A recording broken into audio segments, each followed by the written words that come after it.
माँ की शादी भाग 1। समीर अपनी बिटिया को क्या बनाना चाहता था। अगर आप भारत से हो तो इस चैनल को सब्सक्राइब करके इंडिया में फैला सकते हैं। समीर की मृत्यु के बाद मीरा के जीवन का एकमात्र मकसद था समीरा को सुखद भविष्य देना।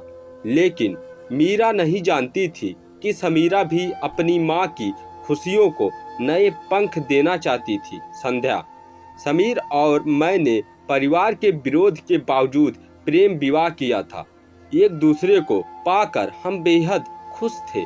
समीर बैंक मैनेजर थे, बेहद हंसमुख एवं मिलनसार स्वभाव के थे। मेरे हर काम में दिलचस्पी तो लेते ही थे, हर संभव मदद भी करते थे। यहाँ तक कि मेरे कॉलेज संबंधी कामों में भी पूरी मदद करते थे। कई बार तो उनके उपयोगी टिप्स से मेरे लेक्चर में नई जान आ जाती थी। शादी के 4 वर्षों बाद मैंने प्यारी सी बिटिया को जन्म दिया। उसके नामकरण के लिए मैंने समीरा नाम सूझा। समीर और मीरा की समीरा। समीर प्रफुल्लित होते हुए बोले, यार तुमने तो बहुत बढ़िया नामकरण कर दिया, जैसे यह हम दोनों का रूप है, उसी तरह इसके नाम में हम दोनों का नाम भी सम्मिलित है। समीरा को प्यार से वह सिंपू पुकारते। उसके नाम के बाद मैंने दोनों परिवारों में मेल मिलाप कराने का बहुत प्रयत्न किया, किंतु असफल रही। दोनों तरफ से काफी अशब्द सुने गए। समीर ने मुझे अपनी कसम देते हुए कहा, मीरा भविष्य में तुम इस बारे में प्रयास नहीं करोगी। इस तरह दोनों परिवारों में मेल मिलाप होने की उम्मीद समाप्त हो गई। सीमू के पालन पोषण में हम दोनों पूरी तरह व्यस्त हो गए। सीमू बचपन से ही मधुर स्वभाव एवं कुशाग्र बुद्धि की थी। समीर गर्व से कहते, मीरा हमारी सीमू जरूर कुशल इंजीनियर बनेगी, बड़ी तेज बुद्धि की है। मैं कहती, क्यों नहीं, जरूर बनेगी, उसे थोड़ा बड़ा होने दीजिए, तब समझ में आएगा उसकी रुचि किस और कहाँ है।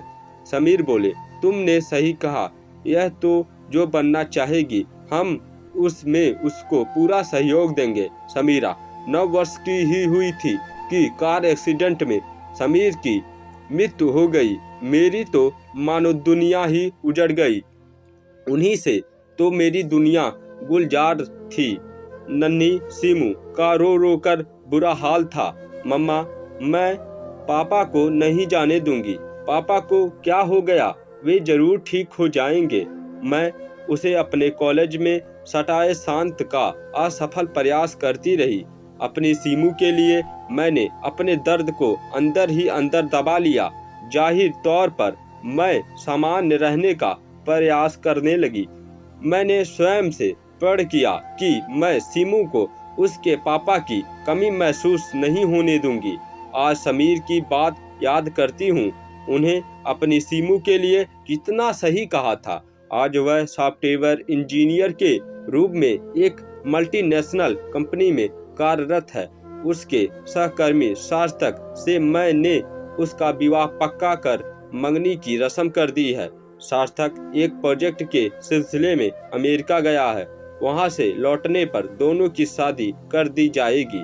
शनिवार व रविवार को सीमू की छुट्टी रहती है, किंतु शनिवार को मेरा कॉलेज रहता है। साधारणतः मैं 4 बजे तक कॉलेज से लौट आती हूँ। एक शनिवार को कॉलेज से लौटने पर सीमू ने कॉफी स्केच के साथ अपने हाथों से बनाए स्वादिष्ट उपमा के साथ मेरा स्वागत करते हुए कहा, मम्मा, साथ साथ कॉफी पीने का मजा कई गुना बढ़ जाता है। 100% सही, लेकिन रोज मैं कॉलेज से लौटकर अकेले ही कॉफी स्नैक्स लेती हूँ। मम्मा, कल संडे है, हम सेंट्रल मॉल चलेंगे, वहाँ सभी चीज़ों पर सेल चल रही है। ठीक है बेटा, मुझे ज्वेलर्स के पास भी जाना है। तेरे तो सारे गहने तैयार हो गए हैं, बस सार्थक के लिए चैन और ब्रेसलेट लेना है। सेंट्रल मॉल में सीमू ने मेरे लिए कुछ ड्रेस और साड़ियाँ पसंद की। मैंने देखा सभी वाइट कलर्स की थी। मैंने इनकार करते हुए कहा, बेटा इतना ब्राइट कलर्स मुझ पर बड़े अटपटे लगेंगे।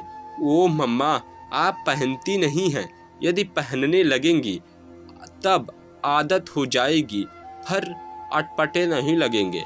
बेटा मेरी वार्डरोब तो कपड़ों से भरी पड़ी है, उसी में से तू अपनी पसंद के निकाल देना। जब घर में इतने कपड़े हैं ही तब और नए क्यों लेना। मम्मा अब मॉल से खाली हाथ तो नहीं लौटेंगे, एक दो तो ले लीजिए, उसने आग्रह करते हुए कहा। खाली हाथ भला क्यों लौटेंगे, अपनी सीमू के लिए जींस टॉप सूट वगैरह ले लेंगे। तू शादी के बाद भी साड़ी की कभी कभी ही पहनेगी, उसने इतराते हुए कहा। मम्मा अभी शादी में 4 महीने बाकी हैं, मैं तो कपड़े उसी समय लूँगी। अच्छा तो लगेज सेक्शन में चल, वह सब अभी ले लेती हूँ। मैं उसका हाथ पकड़कर ले चली। कई सालों में मेरी वार्डरोब बंद पड़ी थी, अपनी बिटिया की जिद के कारण खोलनी पड़ी। वह मेरे कपड़ों के कलेक्शन में खुश होकर बोली, ओ मम्मा कितना बढ़िया कलेक्शन है आपके पास, और आप एकदम सादे व सिंपल ही पहनती हैं। हाँ बेटा, तेरे पापा को मेरे लिए कपड़े खरीदने का बेहद शौक था, किंतु उनके जाने के बाद मुझे ये सब पहनने का शौक नहीं रहा, सो सब रखे हुए हैं। नहीं मम्मा, अब आप ऐसे ही रहेंगी जैसे पापा के सामने रहती थी।